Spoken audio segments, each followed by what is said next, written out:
Assalamualaikum warahmatullahi wabarakatuh. Perkenalkan, nama saya Nurlia dengan NIM 24650100 dari kelas B. Di sini saya akan mereview materi UAS manajemen proyek. Di sini ada manajemen risiko proyek. Oke, langsung saja.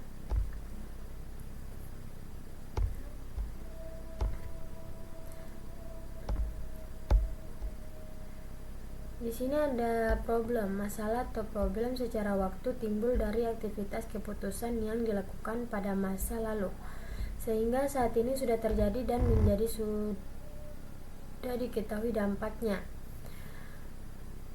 Sebagai contoh, macet di Jakarta merupakan gambaran dari masalah karena sudah terjadi pada kondisi saat ini dan penanganan kedepannya dilakukan oleh manajemen krisis operasional khusus.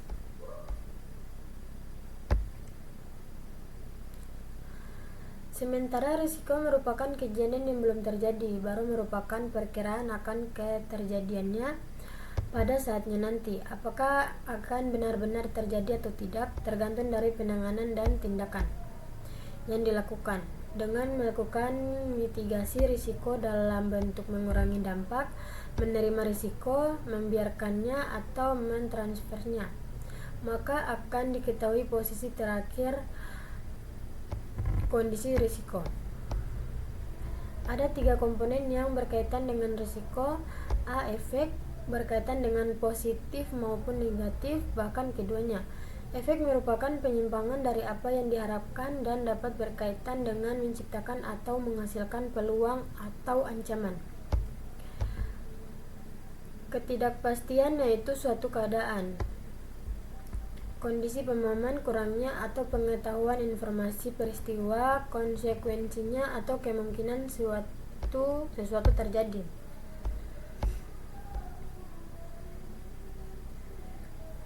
Kemudian di sini ada saran yang akan dicapai merupakan di mana berbagai aspek dan kategori serta mempunyai beberapa tingkat.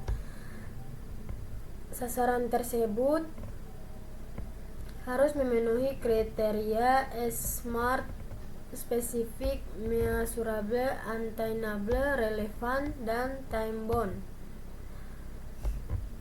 Contoh sasaran yang SMART misalnya membangun jaringan 5G di kota-kota besar di Indonesia sebanyak 1000 BTS pada kuartal 4 tahun 2020. Dengan sasaran tersebut kita dapat mengetahui sasaran yang akan dicapai secara spesifik, terukur maupun waktu mencapainya. Resiko. Menurut kamus, resiko adalah kemungkinan kerugian atau kecelakaan. Definisi dari resiko proyek adalah sebuah ketidakpastian yang dapat berdampak positif atau negatif bagi proyek. Tujuan dari manajemen resiko adalah untuk meminimalkan potensi resiko negatif sambil memaksimalkan potensi resiko positif. Manajemen risiko proyek mengidentifikasi, menganalisa, dan merespon terhadap risiko yang ada selama proyek agar tujuan proyek tercapai.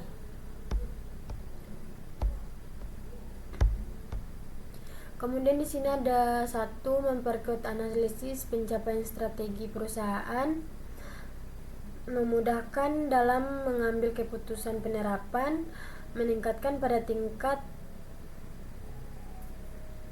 produktivitas perusahaan adalah proses manajemen risiko proyek. Di sini ada perencanaan manajemen risiko, menentukan pendekatan dan rencana aktivitas manajemen risiko untuk proyek. Kemudian ada identifikasi risiko, menentukan dan mendokumentasikan risiko-risiko yang dapat berdampak bagi proyek. Kemudian melakukan analisa risiko kualitatif, memprioritaskan risiko berdasarkan probabilitas dan dampak dari risiko tersebut. Kemudian melakukan analisa risiko secara kuantitatif,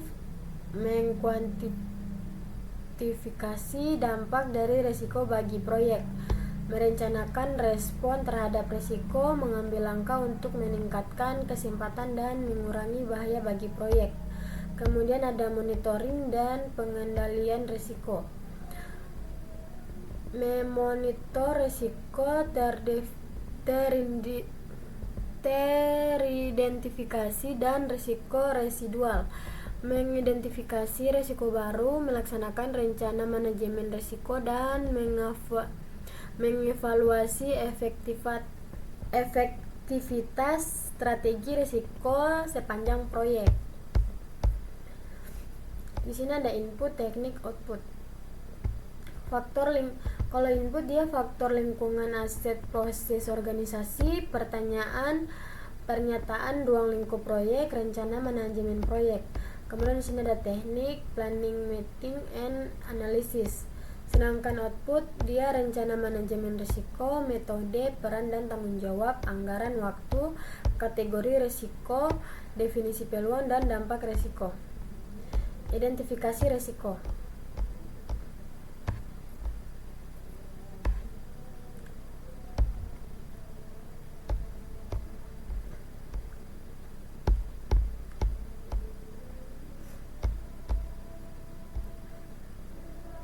Analisis risiko kuantitatif.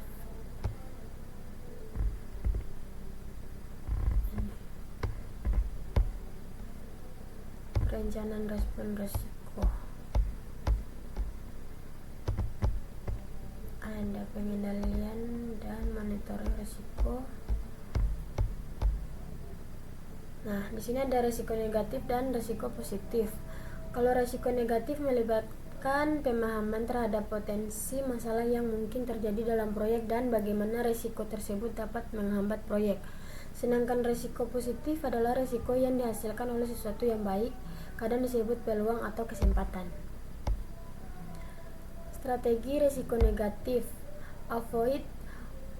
Penghindaran risiko melibatkan perubahan rencana manajemen untuk menghilangkan ancaman oleh risiko merugikan, mengisolasi tujuan proyek dari dampak risiko, atau mengundurkan tujuan yang dalam bahaya. Transfer. Pemindahan risiko mensyaratkan penggantian penerima dampak negatif dari pemilik ke pihak ketiga. Mitigate. Pengurangan peluang dan atau dampak peristiwa berisiko merugikan ke ambang atau batas yang dapat diterima. Sedangkan strategi risiko positif dia exploit, strategi untuk memastikan bahwa kesempatan risiko positif dapat terrealisasi. Contoh, menugaskan SDM yang lebih berbakat untuk mengurangi waktu penyelesaian atau menyediakan mutu lebih baik dari yang direncanakan. Kemudian share, alokasi kepemilikan kepada pihak ketiga yang memiliki kemampuan terbaik menangkap peluang manfaat proyek. Contoh, special purpose company. Enhance, memodifikasi ukuran kesempatan dengan meningkatkan peluang dan atau dampak positif dengan mengidentifikasi dan memaksimalkan pengendali kunci dari risiko berdampak positif. Output dokumen rencana pengelolaan risiko. Berisi prosedur untuk mengelola risiko sepanjang proyek. Isi dokumen manajemen risiko ada metodologi, daftar jabatan dan tanggung jawab, kategori risiko, dampak dan probabilitas risiko, dokumentasi risiko. Kemudian di sini ada rencana kontingensi, aksi yang dilakukan oleh tim proyek apabila sebuah risiko benar-benar terjadi. Fallback plans, rencana yang dikembangkan untuk risiko yang berdampak sangat tinggi pada keberhasilan proyek.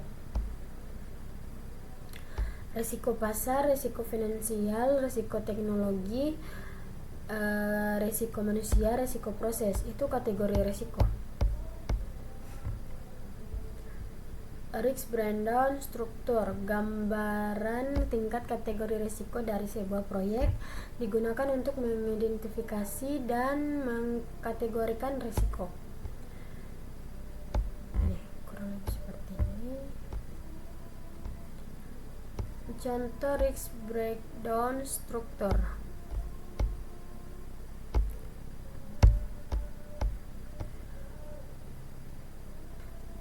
Identifikasi risiko. Di sini ada proses memahami potensi kejadian yang dapat menghambat atau membantu proyek. Alat bantu dan metode untuk identifikasi risiko yaitu brainstorming, DLP, interview, analisis SWOT. Brainstorming membentuk grup yang membahas berbagai macam ide atau solusi secara spontan untuk menyelesaikan permasalahan tertentu. Teknik DLP digunakan untuk mencapai kesepakatan dari sekumpulan ahli di bidang tertentu yang melakukan prediksi terhadap masa depan. Interview, sebuah cara untuk menemukan fakta dengan cara mengumpulkan informasi melalui tatap muka, telepon, email, atau instant messaging. Ada SWOT, analisis SWOT, strength, weakness, opportunities, and threats, membantu mengidentifikasi risiko positif dan negatif yang dapat terjadi di sebuah proyek. Risk register, dokumen yang berisi hasil dari proses manajemen risiko yang ditampilkan dalam bentuk tabel. Risk event adalah kejadian yang tidak pasti yang dapat menghambat atau memajukan proyek. Ini contoh risk register. Kemudian ada matriks probabilitas. Matriks probabilitas atau dampak berisi gambaran probabilitas kejadian sebuah risiko dipasangkan dengan dampak dari risiko tersebut. Contoh matriks probabilitas. Analisa kuantitatif risiko. Metode yang digunakan analisis decision tree, simulasi, analisis sensitivitas, decision tree, dan expert monetary value adalah diagram analisis yang membantu dalam memilih sebuah situasi yang hasilnya belum pasti. Kemudian ada menghitung MEV. Tahapan menghitung estimated monetary value. Masukkan nilai probabilitas terjadinya sebuah risiko, masukkan nilai finansial dari dampak risiko tersebut, kalikan 01 dengan 02. Untuk risiko positif, nilai EMV adalah positif. Untuk risiko negatif, nilai EMV adalah negatif. Sebuah perusahaan melakukan analisa kuantitatif risiko proyek pengembangan sistem informasi yang akan mereka laksanakan. Proyek tersebut mempunyai dua kondisi kemungkinan.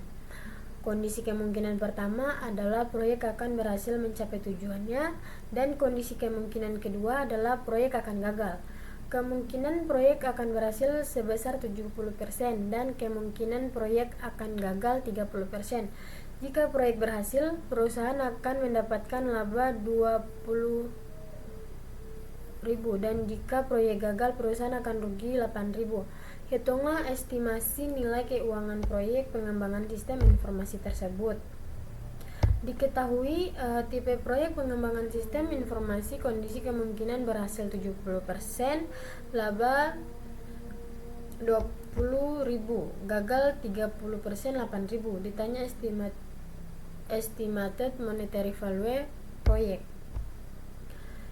Jawabannya, untuk mengerjakan soal di atas, kita perlu ingat kembali bahwa EMF dihitung dengan menjumlahkan hasil perkalian kemungkinan atau probability dan dampak impact dari semua kondisi kemungkinan dari proyek. Jadi langkah pertamanya akan kita tuliskan kembali ke dalam bentuk tabel.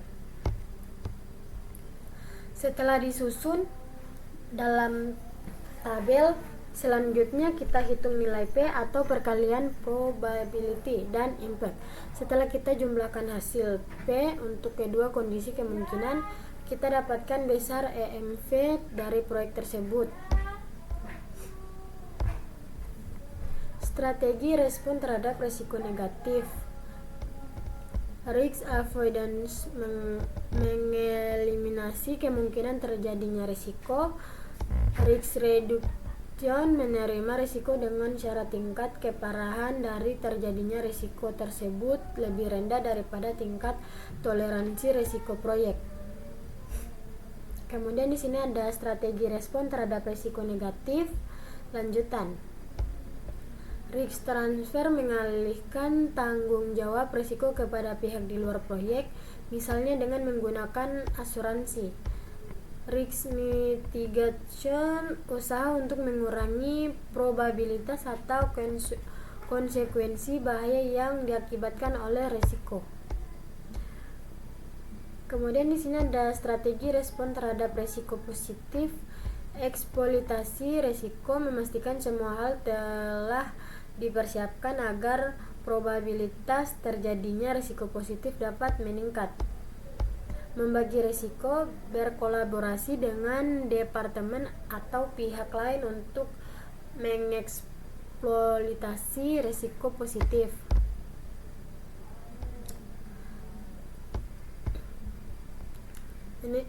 Kemudian meningkatkan risiko, usaha yang dilakukan agar sebuah risiko positif dapat terjadi. Menerima risiko positif yang sudah terjadi. Kemudian ada risiko residual, risiko yang terjadi setelah memperhitungkan kontrol yang sudah dijalankan dalam rangka pengurangan dampak dari risiko utama. Risiko kejadian perampokan aset atau barang dalam gudang.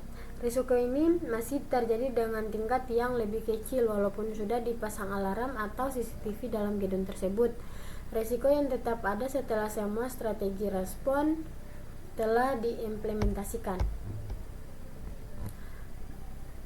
Oke, itu saja video review dari saya. Lebih dan kurangnya atau ada kesalahan kata mohon dimaafkan. Saya akhiri, wabillahi taufiq wal hidayah. Wassalamualaikum warahmatullahi wabarakatuh.